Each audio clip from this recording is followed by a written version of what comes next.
first of all, can you tell us about you? Who are you? Oh, who am I? Yeah, it's so interesting because I'm a very deep thinker. Like I tend to overthink. But I've always been curious about cultures. I've been curious about my identity. I've been curious about the world from a young age. And so reading was something I did quite often. I loved reading nonfiction. And so that has definitely stayed with me in terms of being that curious, deep thinker and making connections. But I can be very silly at times. I enjoy a good laugh. I love my Black culture. And so I'm always looking for ways to just strengthen, the solidarity between other Black people. I'm a daughter, I'm a sister, I'm an educator. So even through my books, I'm trying to educate children. And writing has been something that has been close to my heart since I was a child as well. I'm very imaginative. So I enjoyed making up stories and writing creatively when I was like in fourth grade. And that never really left me because when I decided to study at the university I went to, I decided I wanted to be a journalist. And so I've always enjoyed like cultures, people, writing, and finding a way to kind of bridge that and put it all together. Yeah. Amazing. Perfect. Yeah. That's so fascinating. You can really see that it comes through in the book. Like there's a lightness to it, but it's also obviously with the nature, it's very deep. It really makes you think. And obviously it's a historical book, so there is that education, there's that real life coming through to teach about our history and teach about what happened. It's not too dark. It really, there is a sense of levity and freedom at the end. Pardon the pun. Yeah, I was always very curious. I always had so many questions about what happened before, and how is that connected to today? And so I'm not surprised that it's playing out in this way for me, because as a child, I was curious in that way, and I would always try to seek answers. So, yeah. I mean, that really leads me very well into my next question, which is what drove you to write about this specific history? Yeah. So again, I was drawn to this history when I learned that braids actually liberated people. I was floored when I learned that, because I had been getting my hair braided since I was, 2-3 years old. As soon as I had enough hair to braid, it was, I was wearing these styles. And the thing about it was just something that was just between my mother and I. It was just our routine and our ritual every week, every Sunday night. And, as I got older, obviously I realized I'm not the only one who's getting my hair braided. I'm looking around my classroom and 4 or 5 years old, and I'm seeing other students with the same type of styles. And so I had a really good friend. She was my best friend, who studied the history of hair braiding, and she taught me a lot, and that really got me interested. But as a teacher too, I've had students who, especially young girls, who have voiced just different ideas about their hair and questions about their hair. And so I was drawn to produce something that not only taught us about who we are, something that's so deeply rooted in who we are, but taught us about our brilliance and how we were able to use braids in an ingenious way to liberate ourselves. I thought that was just spectacular. And I thought that if young kids understood this, that they would hold their heads a little bit higher, they would feel proud. And I also felt that, it also shows the world that we continue to contribute so much, and that we were able to, I just think it's brilliant. Like, we were able to use a tradition or a ritual that we've been practicing for thousands of years in a way that supported us, that no one else knew what was happening. Right? It just no one would know because, oh, you're wearing braids, big deal. And these braids are codes. I just thought that was fascinating. And as an adult, I appreciated that so much. So I wanted kids to know about it. Yeah, absolutely. It's the idea of like also beauty and use, and it's such something that is like so rooted in our traditions. As I remember saying, my mum used to braid my hair as a kid all the time. It's like a memories I think about now. I'm an adult. And like, I wish I could braid my hair myself. But, right. But it is amazing when you find out about that stuff. Like something that we still do now was so pivotal in changing our entire community and the community's future, and like almost got us to here now. Without that, like who knows what would have happened? And that is incredible. I mean, you're wearing braids right now. Exactly. Yeah. And I wear them with that knowledge. I mean, beforehand, I wear them because it's convenient, right? Yeah. Or I like the style and I want to try this new style. But having this, and especially with everything going on today with like, banning our hairstyles over here and things like that, and banning books and all of that nonsense.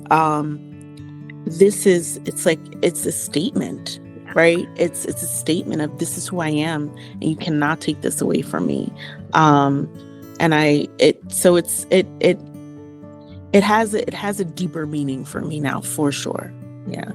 Absolutely. And those statements and that visibility, that's exactly what we need to like fight against the tide that is happening, and the tide turning in such a terrifying place. And I think that's so important. And I guess that kind of leads on to the next question, which is like, how have you felt about the reception that this book has? Oh my gosh.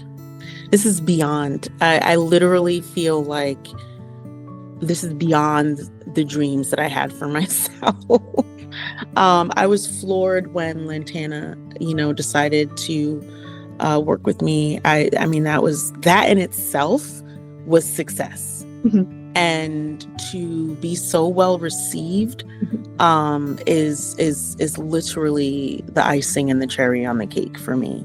It's been wonderful. And I think the biggest thing for me is that it just confirms that more children, this book will be in more hands that it needs to be in. And so that's what I care about. I want more kids to be exposed to this, to have this history and this story. But all of the praise of the accolades, obviously it's been amazing. Yeah. I still am processing it all, to be honest. It is just incredible, and it really shows you the resistance to this tide. And again, it's just so important now more than ever. But I'm fascinated about the journey to write this, because it's writing a book that is steeped in so much history. It's a different kind of responsibility than writing something fictional. And I'm fictional also, especially when it comes to representation, there is a lot of responsibility there already, because you need to make sure you represent the group accurately and fairly and authentically. But obviously with history, you've got that whole that's wrong like step. Right. It's not like I think that's wrong, it's like that's not a fact. So I think that obviously that responsibility must be difficult, but also fascinating to have that research process. And I guess I just wanted to ask a little bit about the process of writing it. Yeah, but the responsibility, I definitely felt that, and which is why I was very adamant about going to Colombia and going to San Basilio de Palenque. I had to speak to the people there. I needed to also kind of get their stamp of approval. That was really important to me, because while obviously I get my hair braided and I know this is deeply rooted in my history, this specific history of using the braids as a tool for liberation, this came from their community. And I wanted to make sure that I was not only representing it well, but that I was accurate and that I had, the correct names and the meanings. And so I was able to go there, and I was able to meet with the people who live there, and also the fact that they are the direct descendants of the women who braided the hair and of the enslaved people who escaped. It was really fascinating because I was able to sit down and actually interview some of them and learn about way more braids than I had known about before, different styles that they explained what the meanings were to me. I obviously had translators because those who are speaking the actual Palenquero language, it's a mix of languages. So I definitely needed an interpreter. But that process was really important to me. And it just made my process as a writer even more special. Obviously I had done a lot of research in terms of reading different texts, but this is an oral tradition. And so I needed to go and speak to the people who had been passing this down. The thing about it was everyone in the community that I spoke to, it was just common knowledge. Like, yep, this is how we got here. And obviously the story had been passed down to them. And so, yeah, I just felt really privileged to be able to have that opportunity to speak with them and to ask specific questions and to learn about different hairstyles and names that are not public. Absolutely. And you mentioned something really interesting there, because you mentioned oral histories. And a lot of our histories, are oral histories, and we don't see them written down. And I think it is just so amazing that we're starting to see more books like this, celebrating, and actually not just celebrating these histories, but getting them down on paper. So yes, 10, 20, 50, 100 years, there is now this reference point that we can go to, because it's so hard to find out about you, who you are, stories, fairy tales, folk tales, just from these places, unless someone is telling them to you. Yes. So it's just so wonderful to and it was great to meet with historians and researchers too, because while this is it's just the collaborative conversation, I think, informed my work in a way that really upheld its authenticity. And success for me, also another point of success, was when they gave me that, that thumbs up, that yes, this is done well. I agree with everything. That to me meant so much, because here I am, somewhat of an outsider, right? Well, I am an outsider to that specific community, but they welcomed me with open arms. We definitely, there was solidarity in this movement and of sharing this history. And I wanted to be mindful of that, because I know in certain, insular communities, there's some things that need to be kept secret.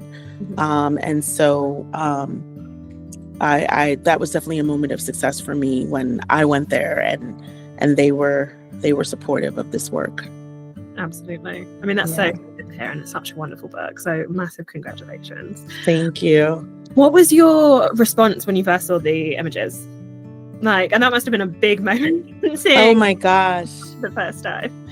So, that's the thing about this partnership. Obo, it blew it out the water for me. Yeah, agreed. Amazing.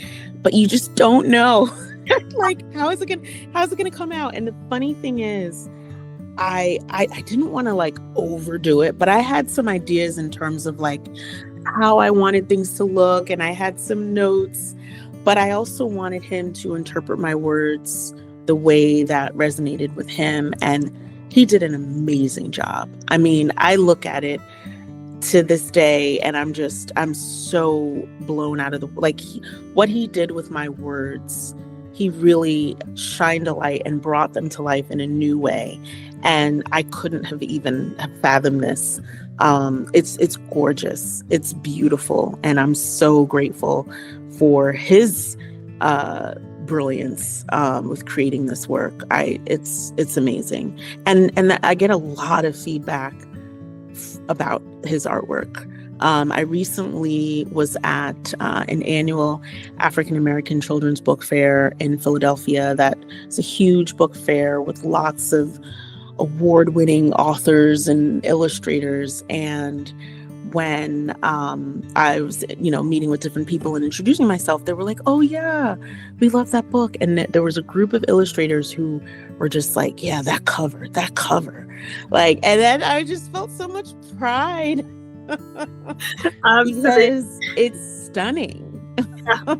It is an absolutely stunning book, and I think the two of you as a partnership really complement each other, just because again you both have that kind of, it's hard to describe, but in terms of difficult subject matter, it could be really difficult to go either way, not take it seriously enough, or to take it not too seriously, but too seriously for a children's picture. Right. But both of you have this incredible way of making it so, trying to vocalize this is so difficult, but there's this almost calmness and serenity to the entire book, and it's like someone is telling it to you, actually speaking it to you over a fire. I consistently think of that image where the hair by the fire, and that feels like how this story is being told. And you two as a pairing, the words matched up with those imagery, it fits perfectly. Such a beautiful book. Oh my goodness. Yeah. And I never met him. I hope I get to meet him one day. It's just, on social media we've communicated, but yeah, it and he really captured a child's essence. Like whenever I present the story, and especially to younger students, I'm always having them like keep track of Nemi throughout the story, and he does such an amazing job like capturing the child's emotions and just the community surrounding her, and it's really beautifully done. And yeah, I'm so pleased. Yeah, it's a fantastic book. I've just got one last question for you, and I guess this one is a little bit more difficult because there are so many things to learn from this book, so many. But I suppose, what for you is the most important lesson for today? What's the most important lesson for today?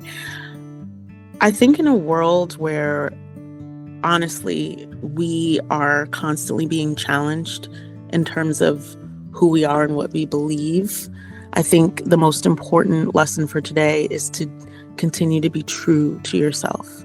And what this story illustrates in terms of being true to yourself is that, these traditions are at the core of who the characters were and at the core of Black identity. And that is what saved them. And that is what will save us. And I think that, going back to those traditions, going back to what is at our core, and not, questioning or trying to conform or shift, is something that we have to really challenge ourselves not to do, because we are amazing and brilliant, and I think we need to live in that, and we need to, and many of us do, but especially when I think of young kids, they're so impressionable and vulnerable and susceptible to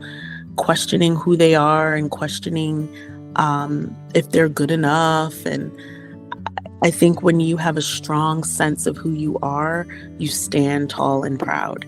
And so that is what I think is the most important message that I can portray. Absolutely. I think we always it's hard to not always easy to remember that this stuff isn't just known. You need to learn it, and especially the youngest of us, we need to keep reminding them, especially as this gets even harder. We need to remind them exactly what the history is, the strength in that.